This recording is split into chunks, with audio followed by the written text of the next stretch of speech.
নবী আমার বলেন, নামাজ কমপ্লিট করার পর জিবরাইল আমার সামনে দুটো পাত্র নিয়ে আসলেন, বাটি নিয়ে আসলেন। একটার ভিতরে ছিল দুধ, আর একটার ভিতরে ছিল মদ। দুটো পাত্র আমার কাছে নিয়ে এসে বললেন, নবী একটা গ্রহণ করুন। আমি পয়গম্বর দুধের পাত্র গ্রহণ করলাম। জিবরাইল বললেন, আলহামদুলিল্লাহ, যে রবের হাতে আমার প্রাণ, ওই রবের শুকরিয়া আদায় করতেছি। ওই রব আপনার মাধ্যমে কল্যাণকামী জিনিস গ্রহণ করাইছে। বলেন সুবহানাল্লাহ। কারণ আপনি যদি দুধটা গ্রহণ না করে মদ গ্রহণ করতেন, আপনার সব উম্মতগুলো পথভ্রষ্ট হয়ে যেত।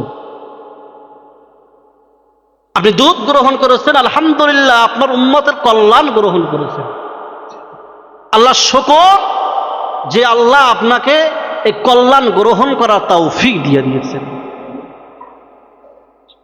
এটা আমাদের জন্য নবীর পক্ষ থেকে অনেক বড় দয়া ছিল।